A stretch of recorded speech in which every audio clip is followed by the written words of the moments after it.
Hi, I'm Ralph Tiergart. I lead education at AHOA, and it's my privilege today to introduce a topic I've really been looking forward to sharing with everybody.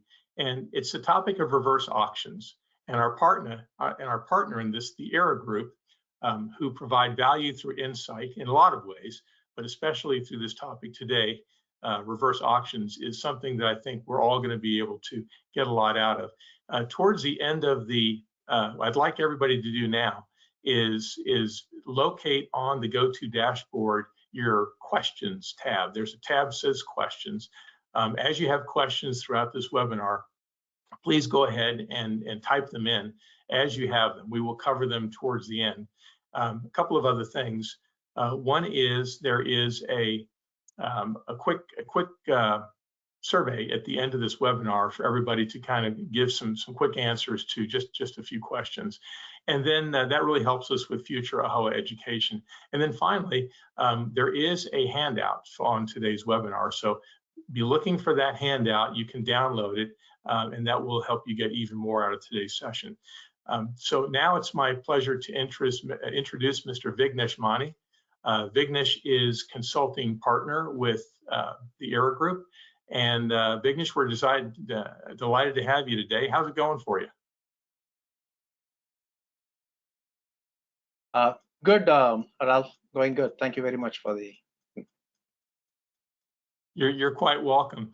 I know that the ERA Group does a lot of things, but in particular, I was very intrigued when we first started talking about reverse auctions, and I think that you enlightened me that a lot of hotel owners are going to be able to get there's a lot more opportunity for hotels that don't have to be giant hotels to take advantage of some really cool reverse auction procurement strategies. And so I'm looking forward to hearing all about that. I'm going to drop off and turn things over to you, Vignesh. I'd offer you an opportunity to introduce yourself to the audience and let people know a little bit about you and your company. And I will join you again at the end for some Q&A. Thanks, Ralph. So thanks, Ralph. So I'm Vignesh. I'm a consulting partner at ERA Group. At ERA Group, my role is helping clients optimize costs, enhance technology and data-driven solutions and strategies, and drive revenue growth. So I come from a management consulting and a technology services background, working across various global Fortune clients over the past couple of decades across hospitality, manufacturing, healthcare sectors, to name a few. Since my start at ERA Group, we have secured the Allied membership with AHOA. I frequently contribute to Today's Hoteliers, where I share my insights, and you must have seen my articles on spend analysis, and also the most recent August print edition on food services cost. I have an MBA from University of Chicago Booth School of Business and a master's in computer science from India. I'm currently based in Atlanta, so thanks for the opportunity, Ralph and AHOA. I'm glad to be here. Can you go to the next slide? Ralph. So in today's session, we're going to cover what is reverse auction, what are the pain points, look at a quick application specifically to the hospitality industry, and then we go into a deep dive into the process that will be explained through Brett. Next slide. Just a quick introduction about the ERA Group. ERA Group is a global management consulting company with over 30+ years of experience globally. We help clients optimize. We help clients optimize costs and unlock additional cash flow from their existing supply relationships. So ERA Groups works on a no savings, no fee, which is a success fee based model. So with a presence in over 55 countries worldwide, the firm serves a diverse range of businesses. Specifically within the hospitality sector, ERA Groups works across all sizes, from small to medium privately family-owned inns, to timeshare resorts, to hospitality groups with branded hotels, large pubs and restaurant chains, all the way to private equity owned portfolio companies with investments. So ERA Group specializes in managing over 50 operational expenses categories and craft solutions specifically for clients' unique needs. So AHOA is an allied. ERA Group is an AHOA allied member, and we offer complimentary spend analysis for all the AHOA members and the vendor partners. Next.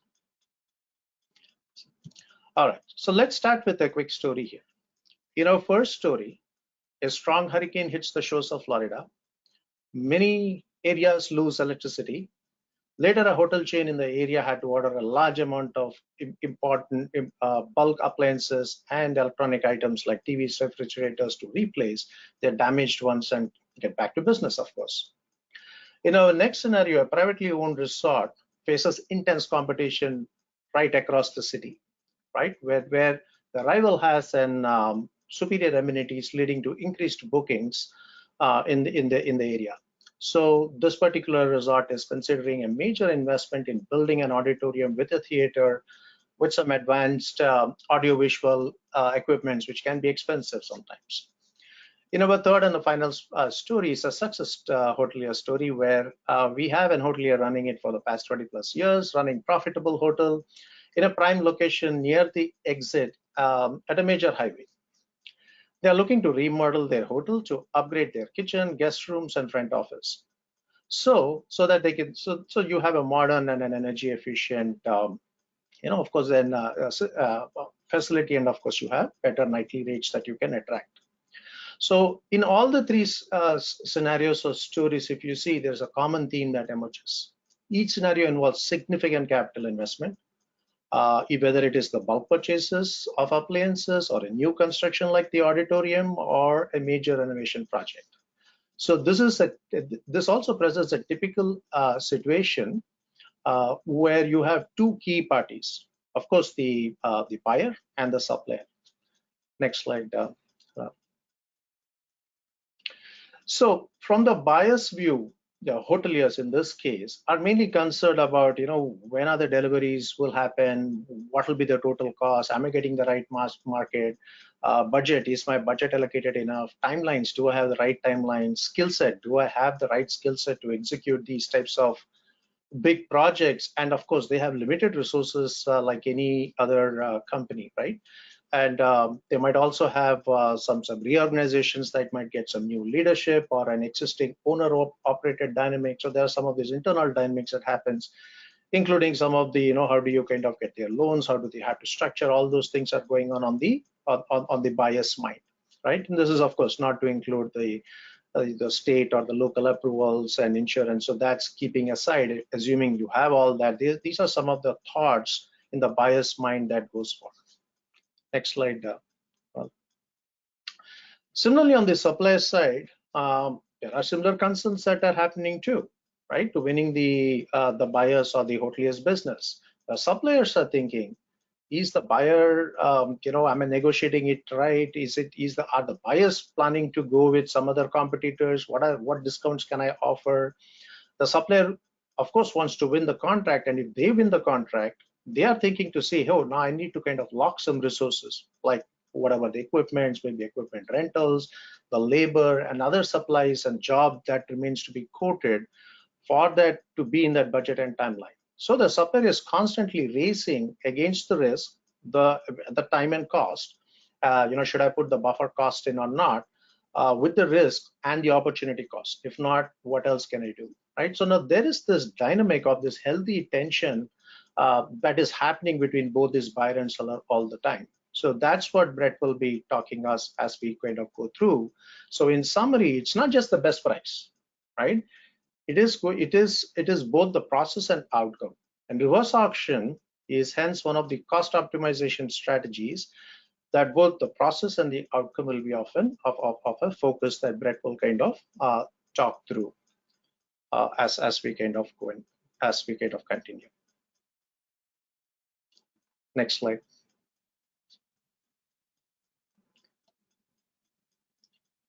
Brett.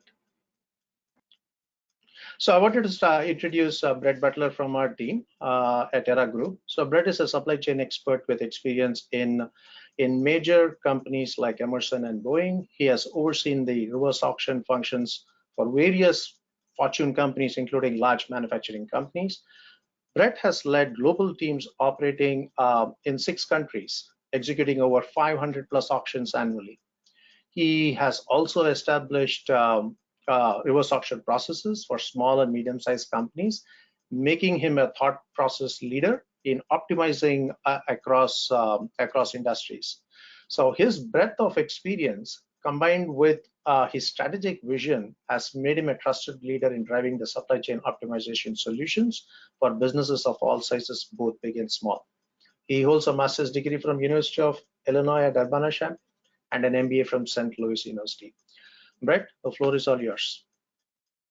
Yeah, thanks, Vignesh, and thank you, Ralph, for the invitation today. I'm honored to be able to talk to your hotelier group today and explain the concept of the reverse auction. As Vignesh just alluded to, my journey with reverse auction started back around year 2000 when I was working with Emerson. And at Emerson, we utilized the reverse auction technique extensively through our procurement activities. I was part of a corporate procurement team, and this became our kind of our go-to-market technique as we did our sourcing and procurement.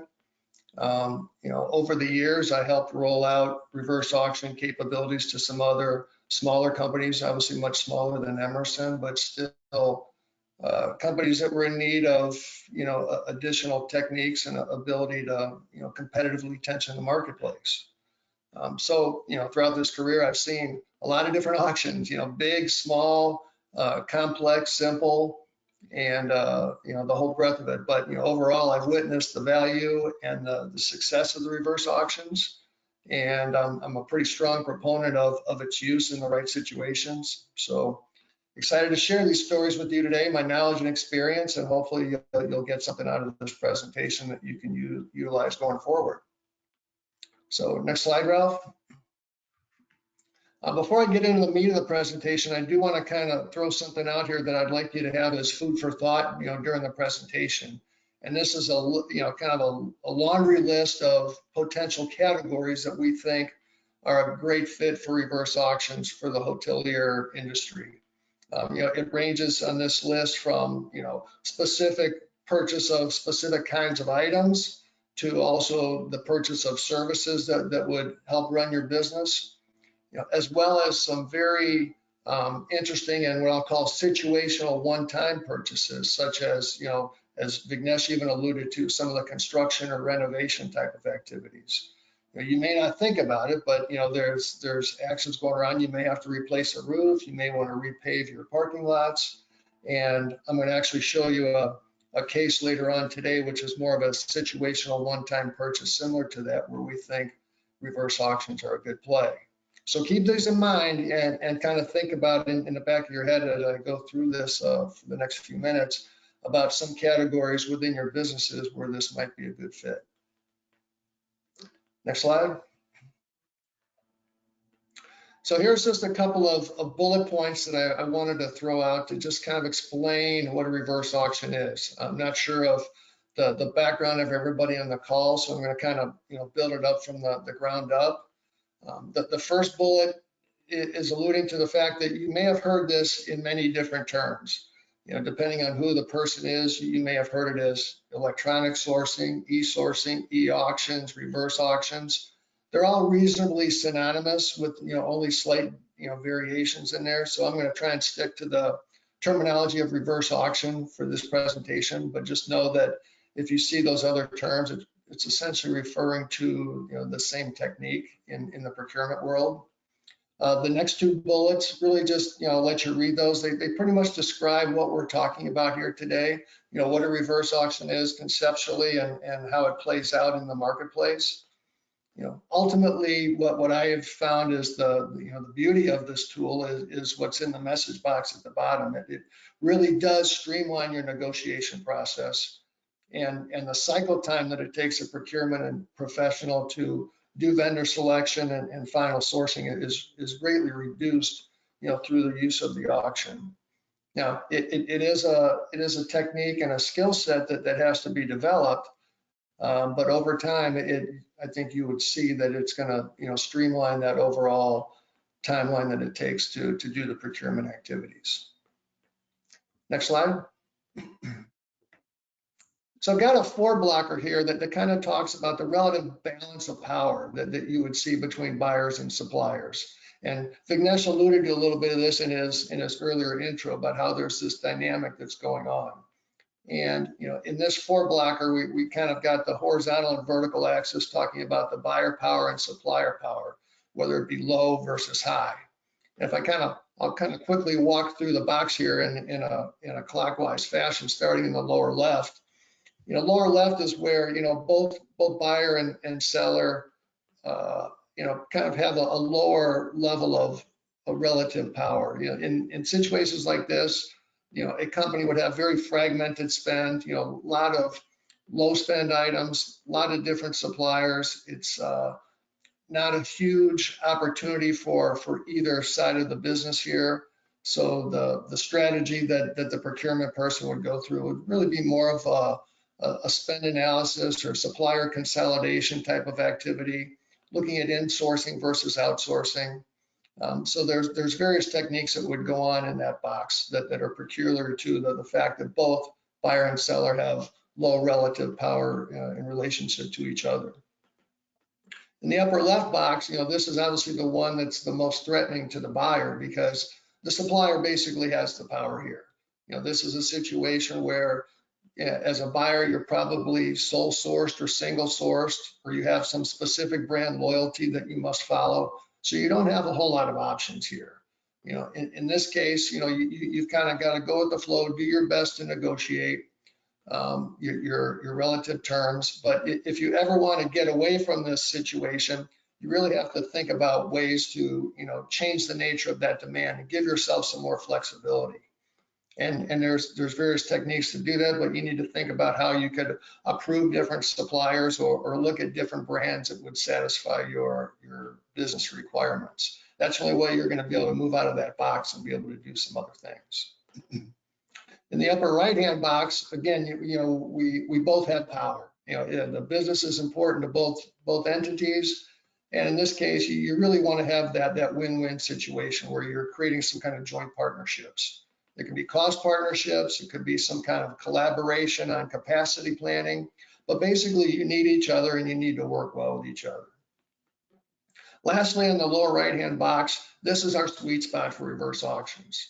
Okay, in this case, we as buyers have the power because we're not brand loyal, for example. There's many suppliers out there that can meet the requirements of the goods or services that we're trying to procure.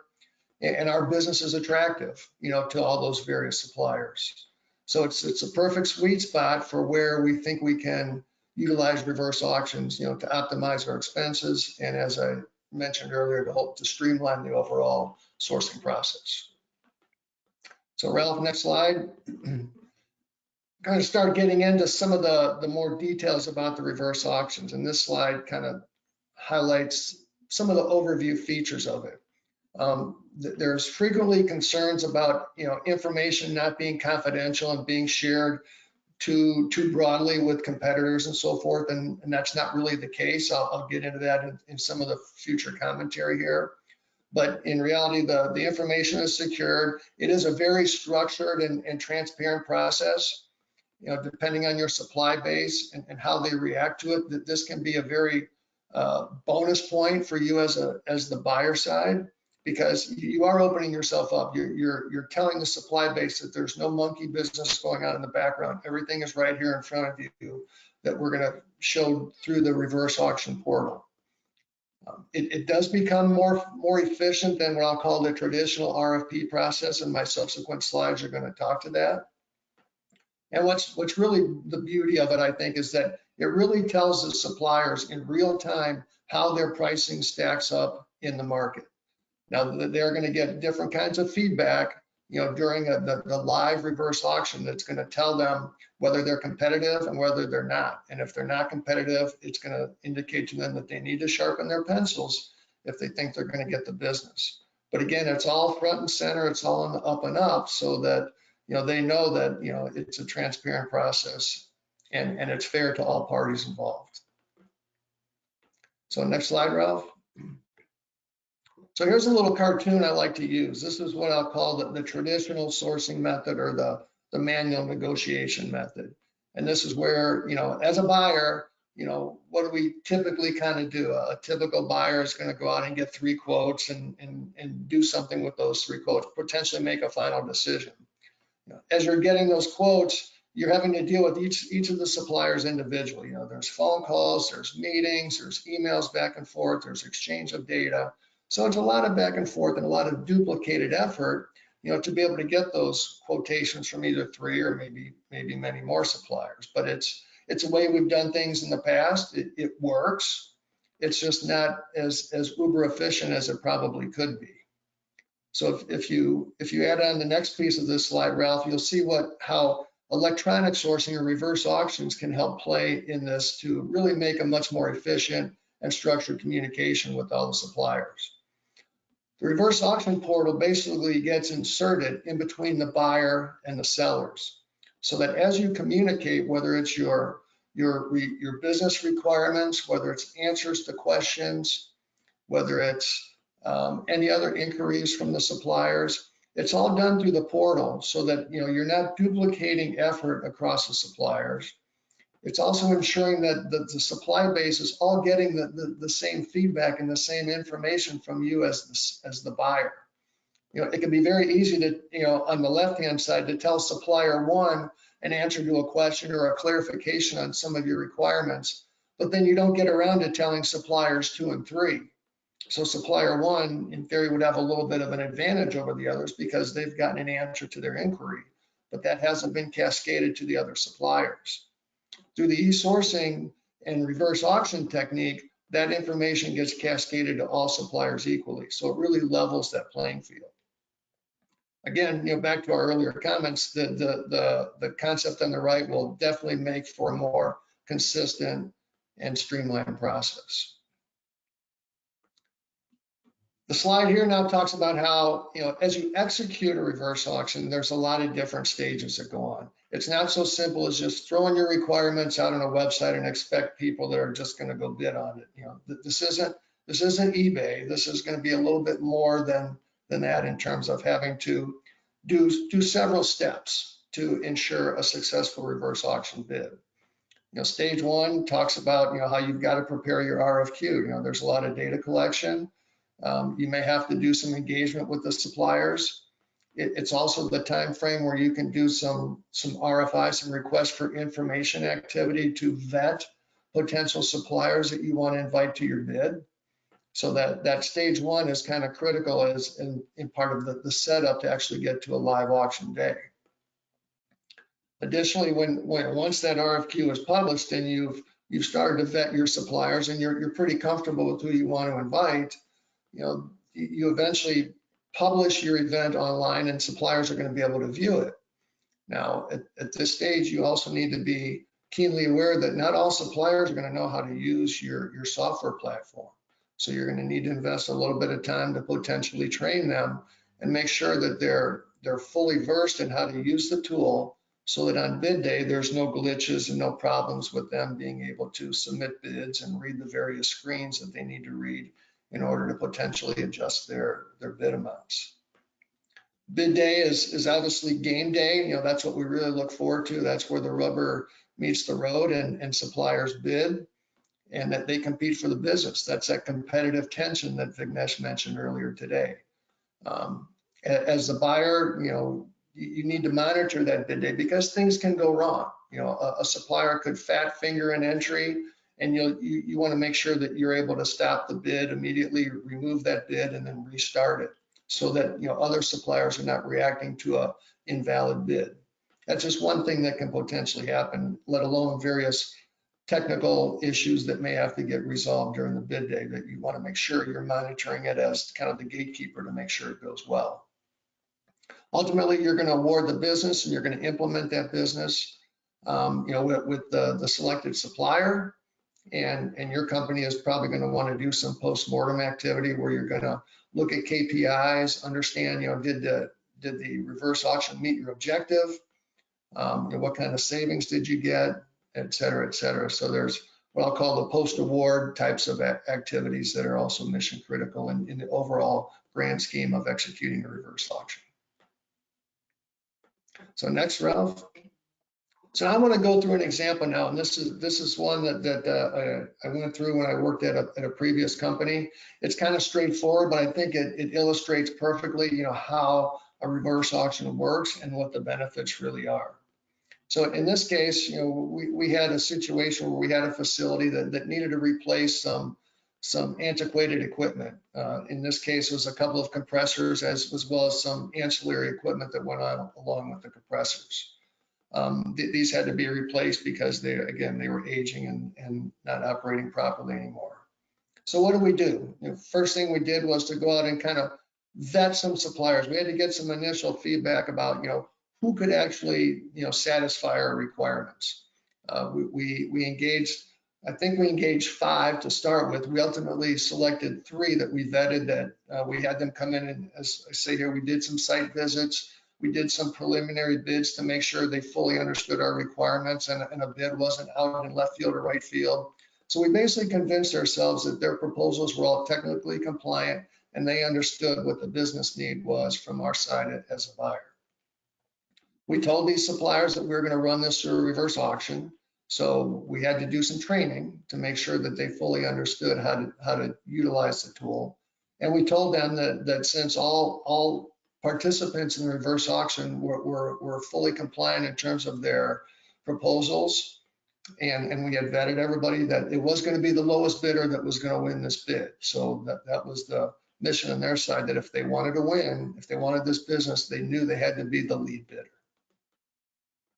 So if you go to the next slide, Ralph, I'll talk to you a little bit about how the bid played out on bid day. So I've got a graph here, and this is a graph that as the buyer, you would kind of see on your buyer screen as things are occurring real time.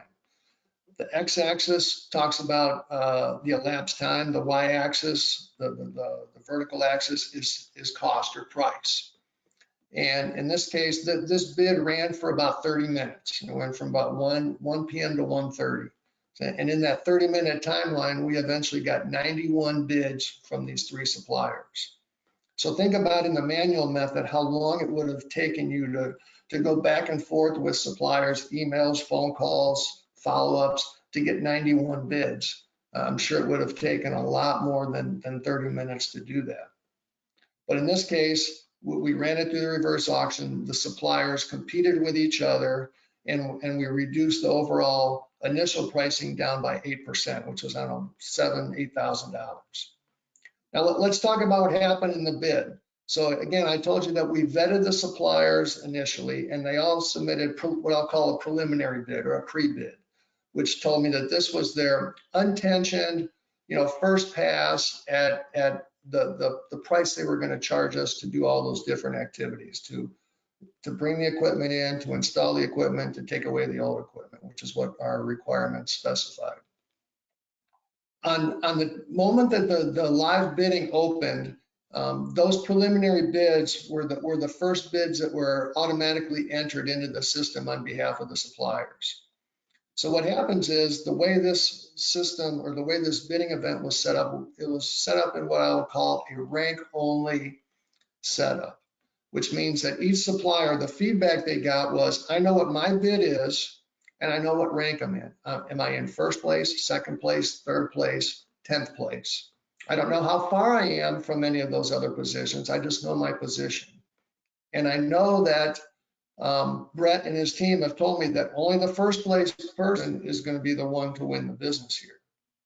So when the bidding opened, blue was notified they were number 1, yellow number 2, red number 3. Now you can see as we go over time from left to right across the x-axis that things start changing. The yellow supplier entered a bid and they overtook blue and became number 1. Blue reacted to that. Blue placed a few more bids and they overtook yellow and became number 1 again.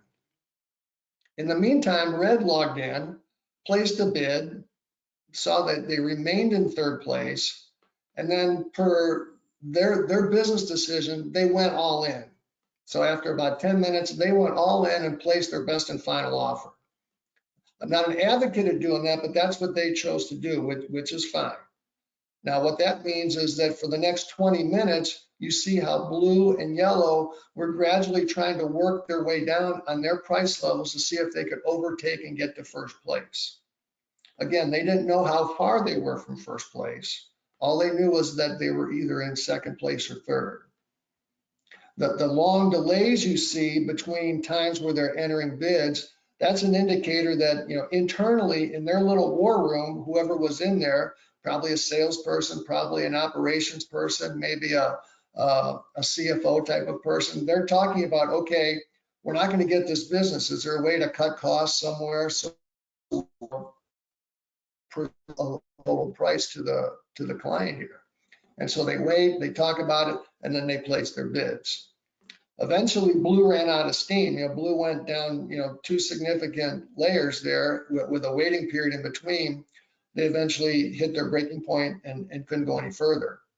The Gold, after having an internal meeting, then started placing their bids to try and overtake number one.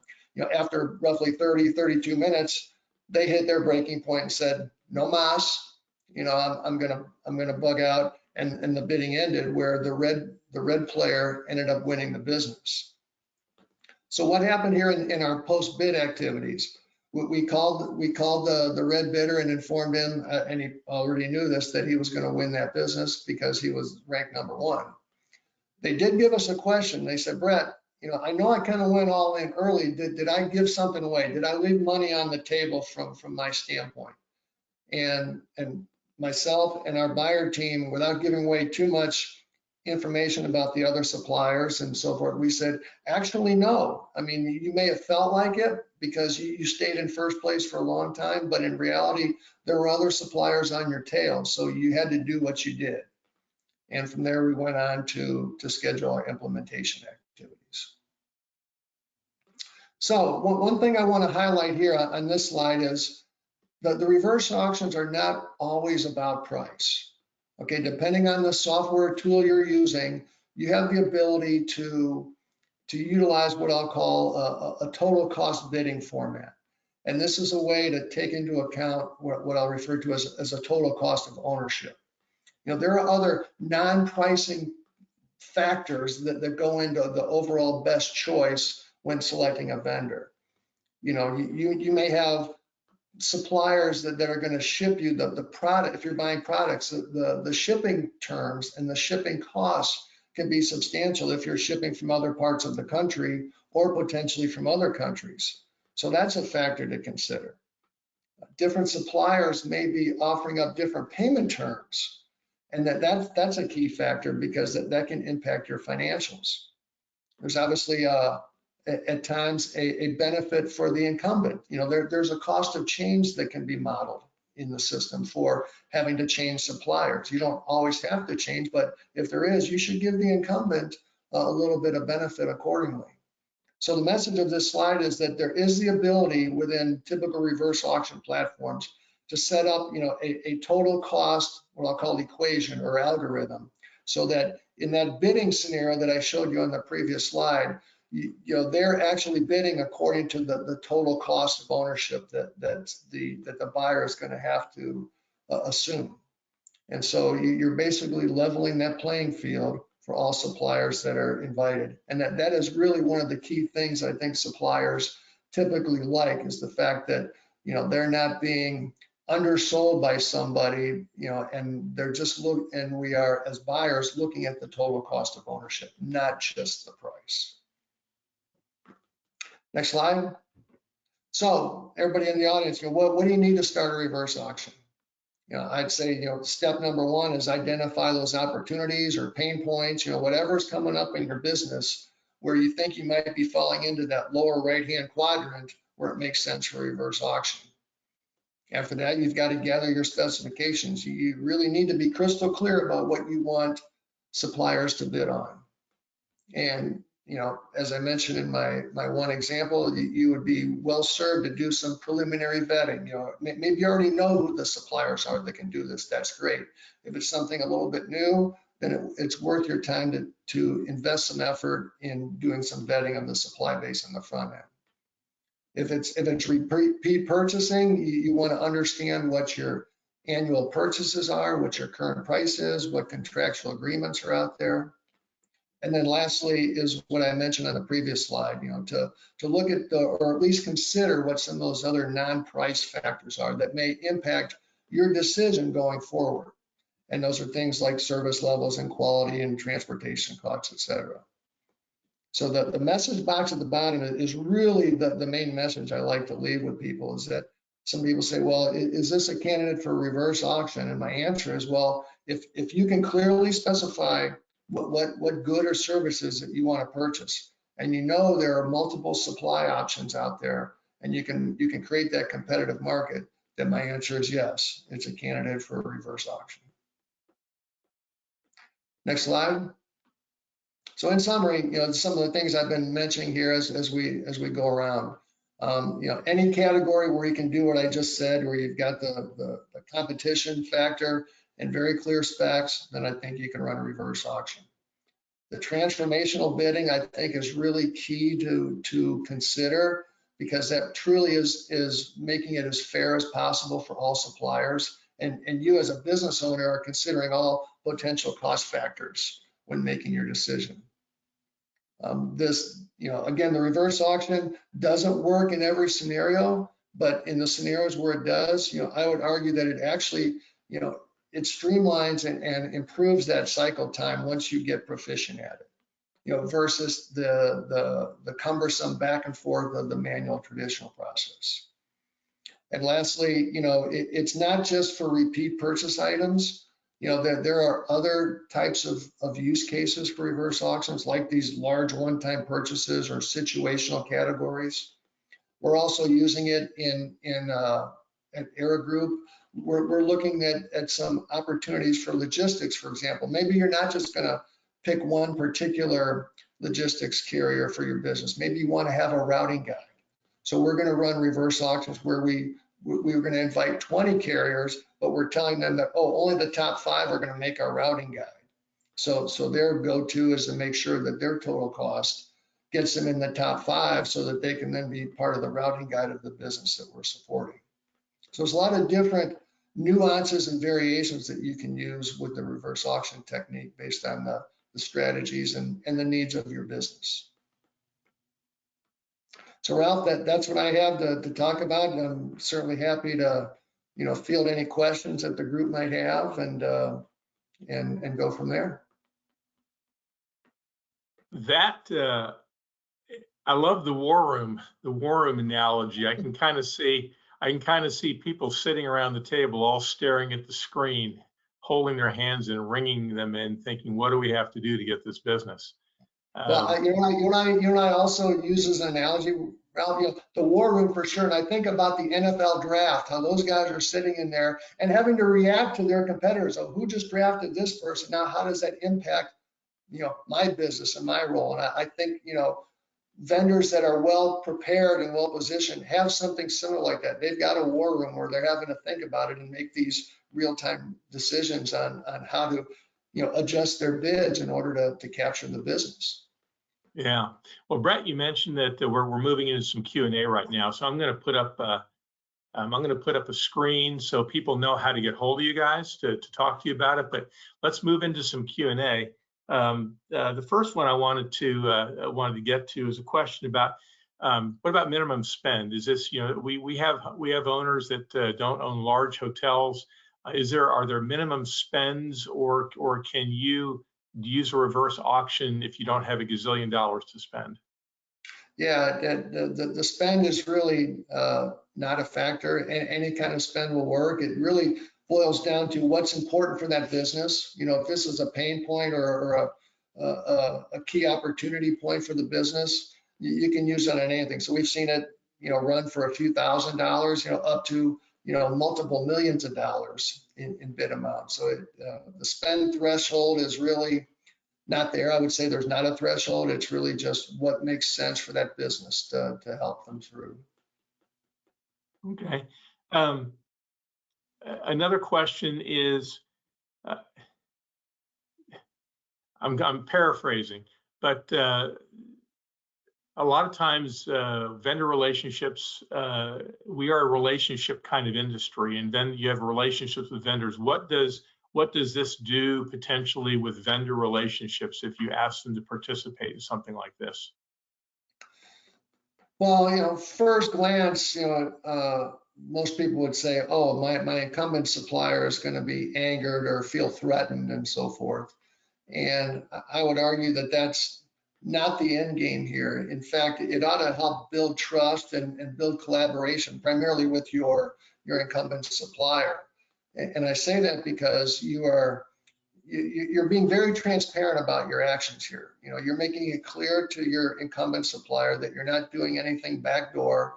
You're not going around them and negotiating behind their back with somebody else. You're making it very clear that you're just trying to be a procurement professional. You're doing your job to try and make the best purchase you can for your company, and you're engaging them. You're going to make sure that hopefully they participate, and you're going to make sure it's a level playing field for all participants, including them.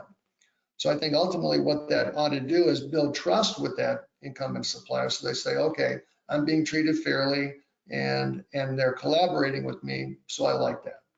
And for any new suppliers, obviously this is incremental business, and you're showing them the same level of professionalism that, hey, I'm going to do this on the up and up.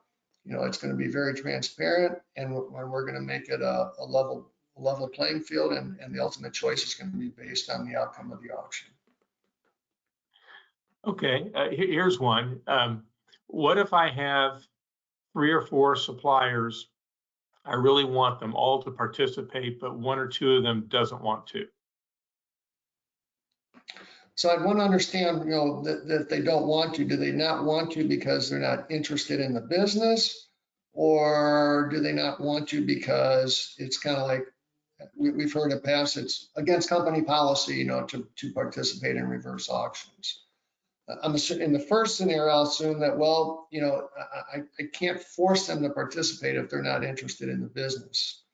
But in the second scenario, where they've said, well, I don't like reverse auctions, or I've had a bad experience, or my boss says that's not our company policy, there are ways to kind of get around that. The primary way is what I'll call surrogate bidding. What I would want to do as a buyer is I would still want to get some kind of quotation from them and have that entered into the system, so that they have the possibility of winning the business, but also so that the other suppliers that are going to join the reverse auction have the opportunity to react to that price. So that there's a functionality within the reverse auction platforms of what I mentioned earlier, surrogate bidding, where the buyer can enter a bid on behalf of that supplier. And you'd have to coordinate that with that supplier. Say, I'm going to put this in there as your surrogate. You don't have to participate. You don't have to go to a live bid and do all that stuff on bid day. But you do have to give me what I'm going to call your best and final offer, and we will insert that for you. That's the tactic that I'd want to take with those companies that kind of come back with the, I don't like reverse auctions, or it's company policy, or I had a bad experience type of rationale. Yeah, and also from the buyer side, this has to come from the senior leadership from the buyer side. So if it is like a strategic decision coming from their C-level or the owner directly, then we go as one team to negotiate up. Okay, all right. I got a couple of questions here. I think they're related. The one is, you said that there was software. Is that something we get and you teach us to use? And another one is, how do you get paid? These are probably related questions. And so how does this work? I mean, are there software suites out there that an owner of a hotel can get, or are they working through folks like you who do what you do? And how is the owner, or in using this service, how do you communicate to the owner as far as what your role in it is from a financial standpoint?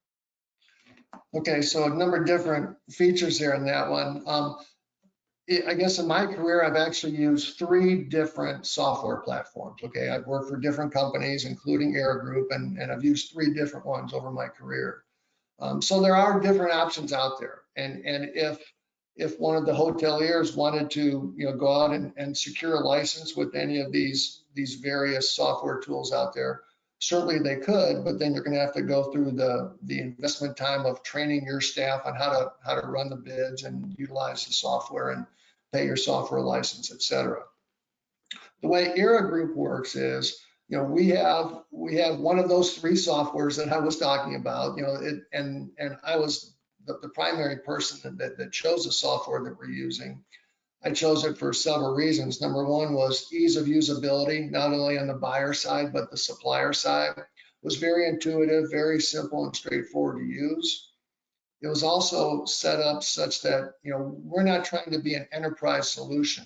Back when I worked at Emerson, we had a very robust software platform, but we were integrating that with our ERP system, with our contract management system. So it was a whole enterprise solution. And from ERA Group's perspective, we don't need all that. We're not embedding ourselves in the business of the hotelier or a manufacturing company or anybody else that we're supporting. We're going to be the ones to basically help run those auctions on your behalf. So if I can kind of lay out what I would think the scenario would be, if one of the hoteliers thinks they have an opportunity, step number one, contact Vignesh and say, hey, I've got something that I think might work.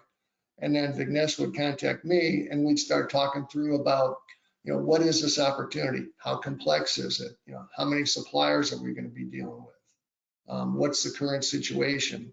And ERA Group is then prepared to run through those stages 1 through 5, like I showed on one of that earlier slide. We would do that on behalf of the hotelier client and execute that on their behalf. And the way our compensation would work, again, would be, to be determined based on the complexity and the setup and the agreement that we would come to as we talk to the potential client. So, but in practice, ERA Group works in a success-based model, is that there's no savings, no fee model. So that's how we do it. So but then reverse auction, there could be different cases that would come out. But in general, any categories is on a success-based fee. Unless I find savings, we don't get paid. Yeah, we could continue working under the success-based model. There might also be a fee for service model. If one of the hoteliers says, I've got about 10 different activities we'd like you to execute, we could talk about, just bundling those and have a one-time fee to execute all 10 of those, for example. So it would depend, on the situation as we get into it. All right, great. I've got one last question here, and that is that have you seen situations where suppliers you've used before are threatened by this and don't want to do business anymore? I can't say never, but it's certainly not a predominant type of situation I've run into.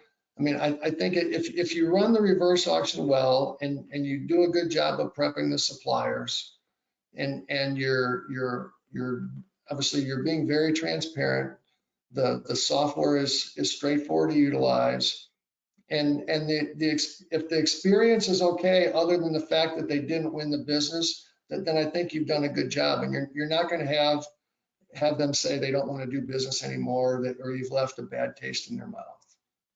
I think it all ultimately boils down to communication. You're going to have to communicate in the manual method as well as in the reverse auction method. So you've got to communicate with the supply base and do all the right things to execute the project from start to finish in a professional manner. And I don't think you're really going to have suppliers that say that was unfair, that didn't work well. I think they're just going to say it wasn't my day. Somebody outperformed me, and that's not the first time they're going to be outperformed. It just so happened it was within that bidding event. All right.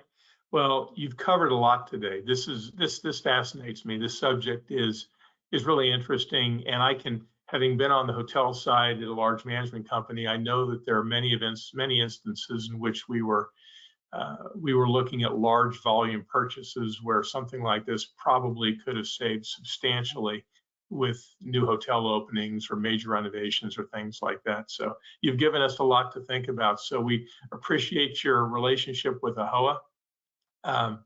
Look forward to learning more about this as we advance this topic and as members start to take advantage of it.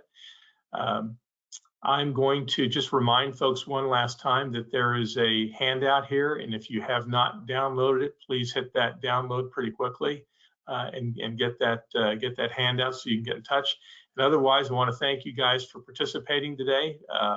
ERA Group, thanks for joining us. Audience members, thanks for being with us, and we look forward to helping everyone with another AAHOA webinar very soon. And don't forget to take that survey after the webinar. So thanks everybody and have a great day. Thank you, Ralph. Thanks, everybody.